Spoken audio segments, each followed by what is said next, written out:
Hey now, metalheads, it is Blackmetalwerewolf making a brand new video for you this week. And today what I would like to talk about is a topic that was suggested to me by a viewer. So Ian, if you're watching this, thank you very much for the idea.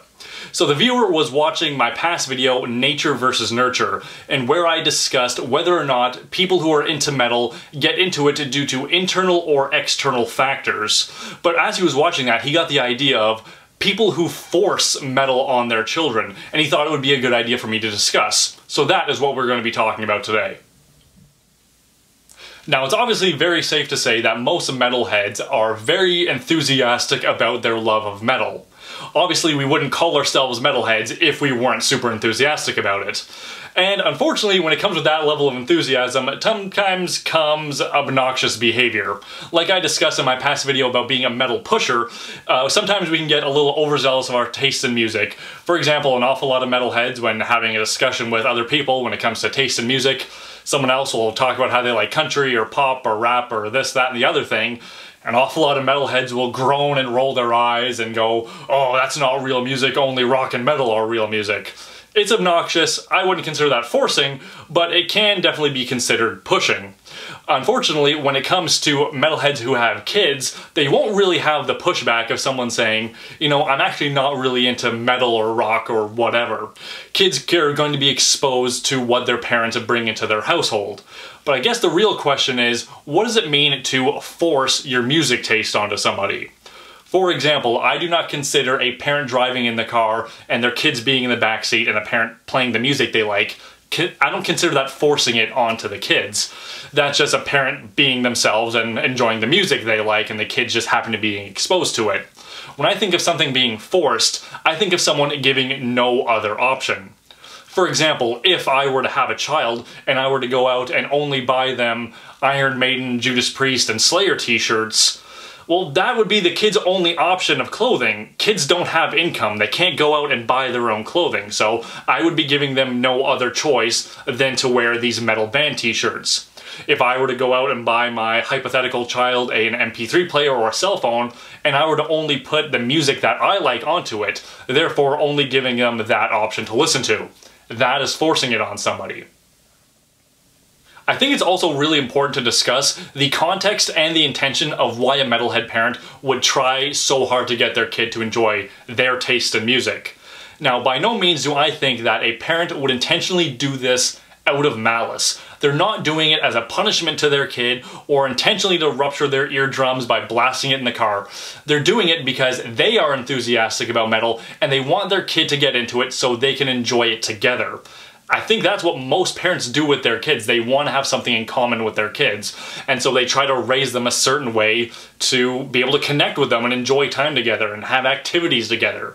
Now, it doesn't always work out the way it does. For example, if a metalhead parent were to bring their kid to a concert. Now, this is something that Ian discussed with me when we were talking about this video idea together, and he said that many times he had gone to concerts and seen parents who had brought their kids to concerts, and the kids were clearly not enjoying it. And when he said that, I realized that I had seen the same thing.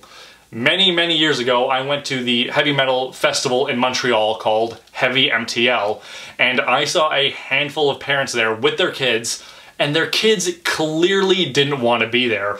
I wasn't sure if it was the heat or all the people or just they weren't a fan of the music itself. Just the kids, in my opinion, just from looking at them, didn't look like they were having a good time. It looked like they just wanted to go home or do whatever, something other than what they were currently doing.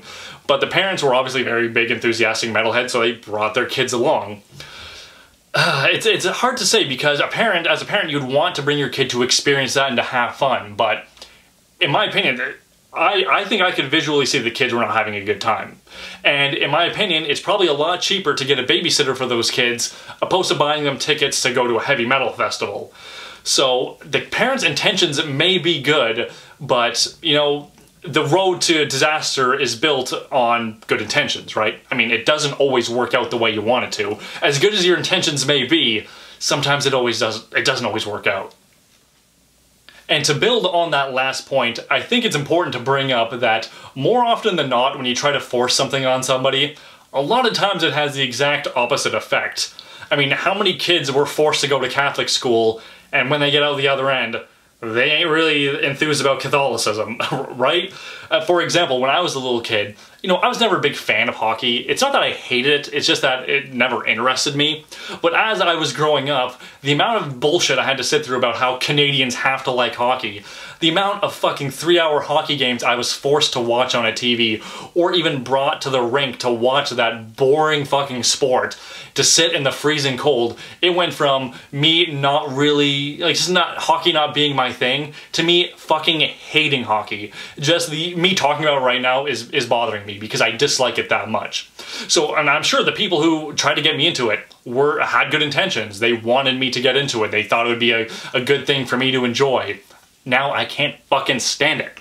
So, like I said before, the intentions may be good, but it could very well have the exact opposite side effect. Now, I eventually want children, and unfortunately for my future children, they are going to be heavily exposed to heavy metal music. With me being their father, there's probably no way around it. But I don't think I'm going to intentionally force and push my musical taste onto them. I mean, if they get into it, great, that's something we can connect over and bond with and talk about and have activities around.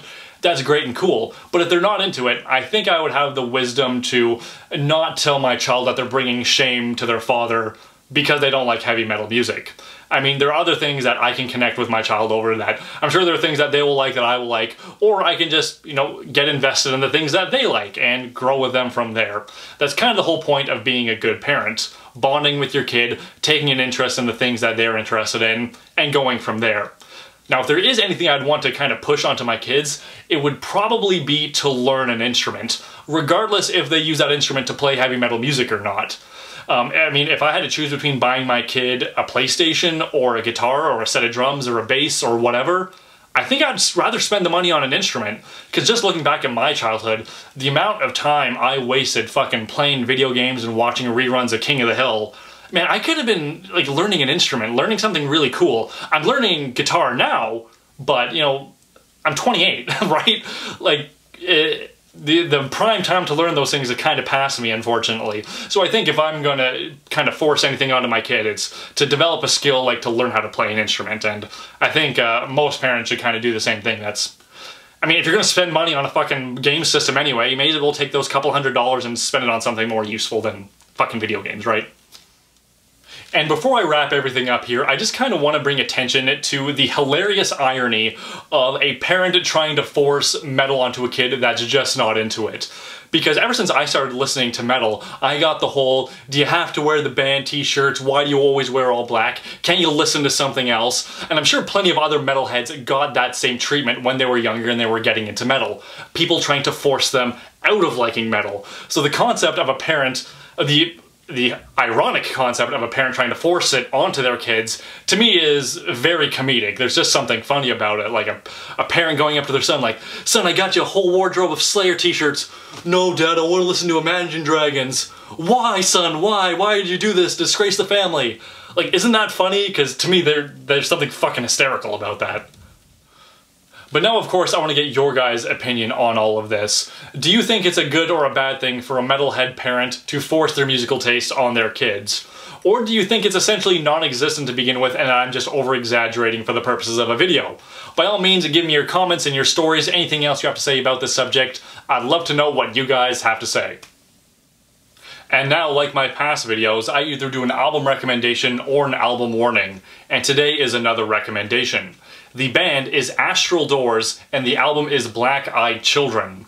Now, I went to the mall for the first time in about 1.5 years yesterday to do a good CD haul, and I just came across this and it looked really cool. So I decided to pick it up and I listened to it, and it's quite good. My personal favorite tracks on the album are We Cry Out, Tomorrow's Dead, the title track Black-Eyed Children, and Slaves to Ourselves, but overall the album is quite good. So I highly suggest it. I think you will really enjoy it.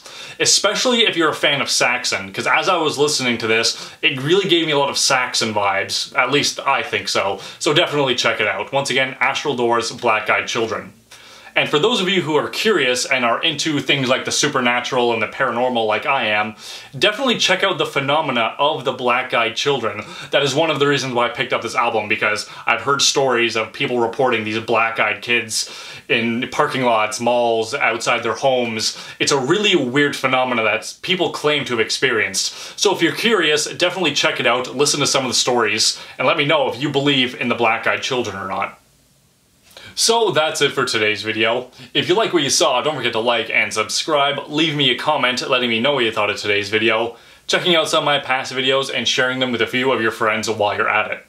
If you want to keep up with me on a more daily basis, you can follow me on Facebook and on Instagram. I also have a P.O. box open. All of that info is down in the description. I also have a handful of patches left for sale, so if you'd like to get your very own, you can click right over here. There's also a link down in the description.